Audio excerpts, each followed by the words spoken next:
Good morning student. आज हम कक्षा 12 के आरोह भाग 2 से अपना पाठ 4 पढ़ेंगे, जो कि गद्य के अंतर्गत है, जिसका नाम है पहलवान की ढोलक। इसके लेखक मणीश्वर नाथ रेणु जी हैं। आइए लेखक के बारे में थोड़ा सा जान लेते हैं। मणीश्वर नाथ जी का जन्म 4 मार्च 1921 को अररिया जिला बिहार में हुआ था। इन्हें पद्मश्री पुरस्कार भी दिया गया है। इनकी कुछ रचनाएं हैं: मैला आंचल, पंचलाइट, पर की परिकथा, कितने चौराहे आदि। मुख्य रूप से ये कहानीकार के रूप में जाने जाते हैं। मैला आंचल इनकी एक ऐसी रचना थी जिससे इन्हें बहुत ही ख्याति प्राप्त हुई। इनकी जो रचनाएं थी उन पर आधारित कई फिल्में भी बनाई गई हैं।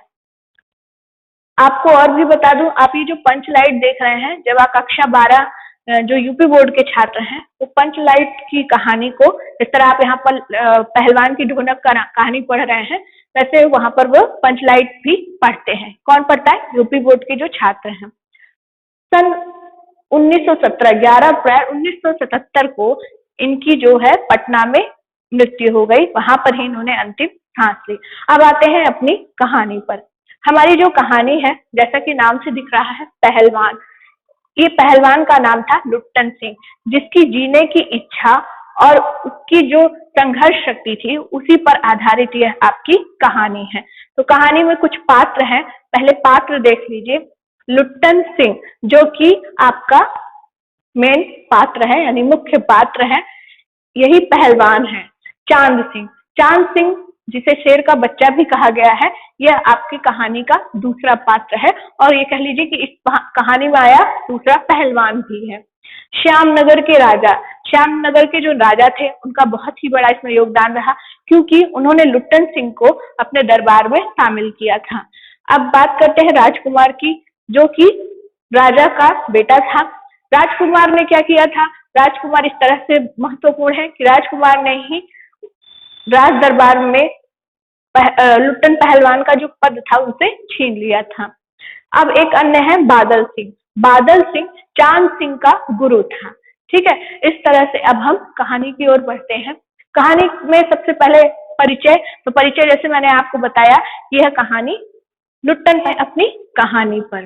जैसा कि मैंने बताया, आपको परिचय दिया इसका कि इस कहानी में लुट्टन सिंह जो पहलवान है, उसने किस तरह से अपने जीवन में संघर्ष किया, किस तरह से वह पहलवान बना, उसी के बारे में चर्चा की गई है।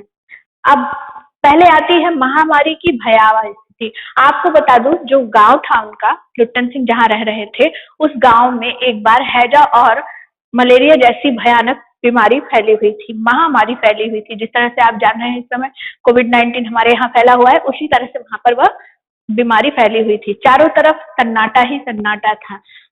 अमावस की काली रात में जहां चारों ओर घना अंधेरा था, वहीं उस घने अंधेरे को चीरती हुई जीव जंतुओं की आवाज, जंगली जीव जंतुओं की जो आवाज थी, उस स्थिति को और ही डरावना बना दे रही थी। घरों में बच्चों के रोने चीखने की आवाजें आ रही थी, रोगियों के चित्कारने और रोगियों के उल्टी करने की इस तरह की आवाजें आ रही थी, जो कि उस स्थिति को और भयावह बना रही थी। रात में जो कुत्ते हुआ करते थे उस गांव के, वह राख की ढेर पर सिकुड़ कर बैठे रहते थे, और जदा कदा जब भी वह रोना शुरू करते थे तो और भी स्थिति बुरी बन जाती थी।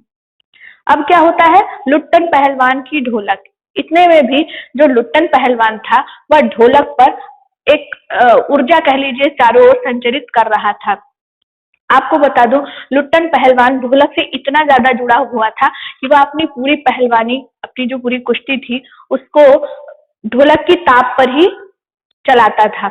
यानी कि जैसे जैसे ढोलक बजती थी, वैसे वैसे उससे वो प्रशिक्षित होता था और अपने दांव पेच खेलता था। आपको कुछ बता दूं उनकी बातें, जैसे चट धा गिड़धा चट धा गिड़धा, इसका मतलब हुआ करता था आजा भिड़ जा। जब ढोलक में से चटाक चट धा की आवाज आती थी, तो लुट्टन सिंह समझ जाता था कि मुझे क्या करना है, उठाकर पटक दे, इस तरह का काम करना है। इसी तरह से जब ढोलक से धाक धीना तिरकिट ढिना, धाक ढिना तिरकिट ढिना की आवाज आती थी, तो इसका मतलब होता था दाव काट और बाहर आ जा, दाव काट और बाहर आ जा। तो इस तरह से लुट्टन पहलवान जो है ढोलक से जुड़ा हुआ था। वो अपनी पूरी कुश्ती का जो प्रशिक्षण था ढोलक की ताप पर ही सीखता है। अब लुट्टन लुट्टन का बचपन देख लीजिए कैसा था। बचपन में ही उसके माता पिता की मृत्यु हो गई थी और लुट्टन सिंह की जो शादी थी वह 9 वर्ष के बाद ही हो गई थी। तो उसका जो लालन पोषण था वह उसकी सास ने ही किया था।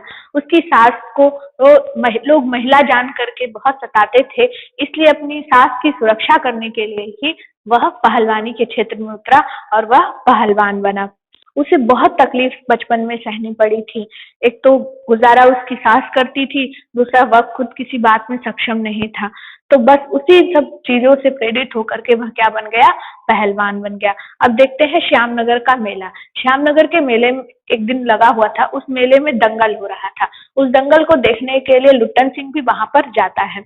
जब लुट्टन सिंह वहां पर पहुंचता है तो देखता है कि पंजाब से आया हुआ चांद सिंह नाम का पहलवान उस खेमे में उतरा हुआ है। खेमा क्या होता है, जहां पर दंगल होता है वो स्थान। तो उस दंगल में वह उतरा हुआ था।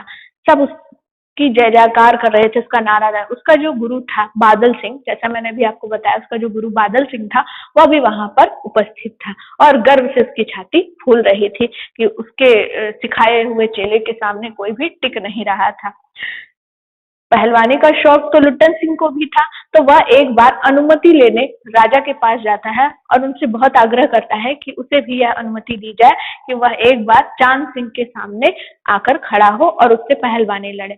चूंकि वह प्रशिक्षित नहीं था, उसने कहीं प्रशिक्षण नहीं प्राप्त किया था, इसलिए राजा उसे मना करते हैं। लेकिन बार बार उसका आग्रह करने पर राजा मान जाते हैं और उसे इजाजत दे देते हैं। मैंने आपको बताया कि जो लुट्टन सिंह था उसने अपने प्रशिक्षण का जो सबसे बड़ा सहारा या कह लीजिए अपना सबसे बड़ा गुरु माना था वह ढोलक को माना था।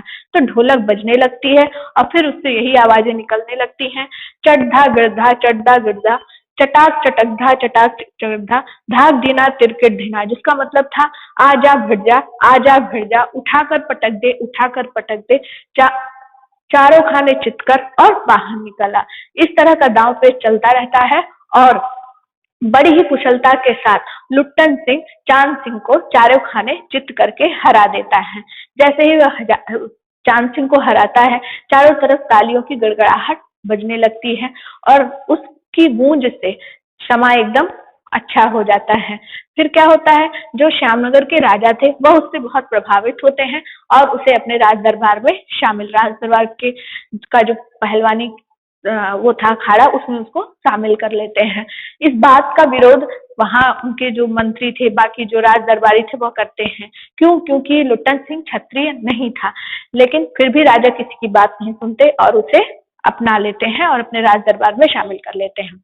अब देखिए क्या होता है, राज दरबार के 15 वर्ष, अब 15 वर्ष तक लुट्टन सिंह ने राज दरबार में सेवा की। वह वहां के जब भी दंगल होता था तो श्यामनगर को प्रेजेंट करने के लिए, कह लीजिए श्यामनगर का को प्रदर्शित करने के लिए दंगलों में उतरा करता था।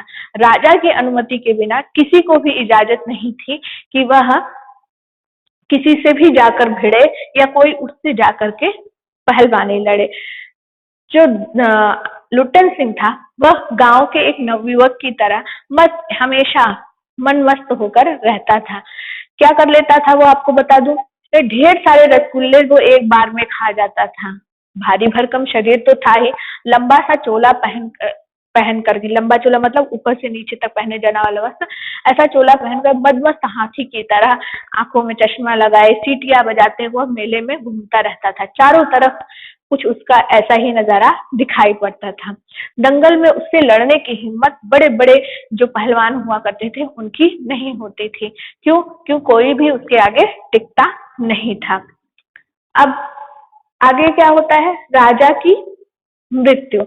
कुछ ही समय बाद क्या होता है, राजा की मृत्यु हो जाती है और जैसे ही उनकी मृत्यु होती है तो उनका जो बेटा विलायत में था राजकुमार, वह वहां से वापस लौट आता है और आते ही अपने पिता के कार्यों को संभाल लेता है। सारी बागडोर संभालते ही वो सबसे पहले क्या करता है, जो तीनों पहलवान थे, तीनों पहलवान कौन, एक तो आपका लुट्टन सिंह, दूसरा उसके दो बेटे, उन तीनों को बाहर निकाल देता है। जैसे ही वह राज दरबार से बाहर निकलते हैं, उनका उनकी जो जीविका चलाने का साधन था वो खत्म हो जाता है। अब उनका भरण पोषण कैसे हो, यह चिंता लगी रहती थी। लेकिन राज दरबार में रहते हुए उसे इस तरह की कोई स्थिति का सामना करना नहीं पड़ा था। मैंने आपको बताया ही था कि बचपन में ही उसके माता पिता खत्म हो गए थे। 9 वर्ष की आयु के बाद जब उसका विवाह हुआ तो उसकी सास ने उसका पालन पोषण किया।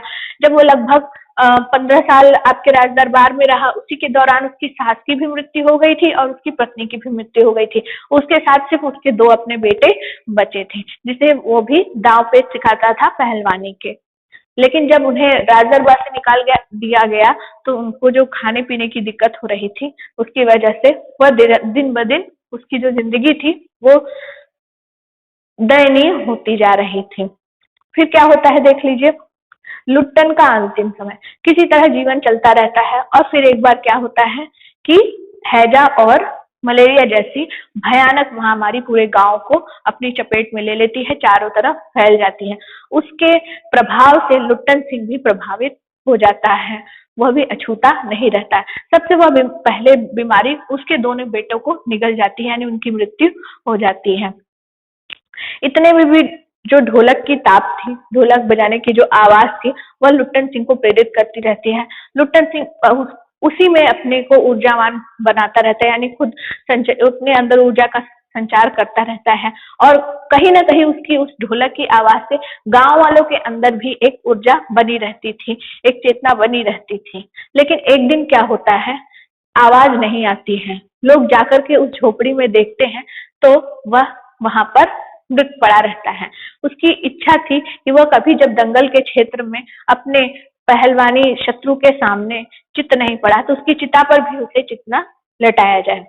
ठीक है, तो इस तरह से उसकी उसकी इच्छा को पूरा किया जाता है और उसे पेट के बल लिटा करके उसकी चिता को अग्नि दे करके उसका अंतिम संस्कार किया जाता है। तो इस तरह से दिखता है कि जो लुट्टन सिंह का जीवन था बड़ा ही दयनीय था और बड़ा ही उतार चढ़ाव भरा हुआ था।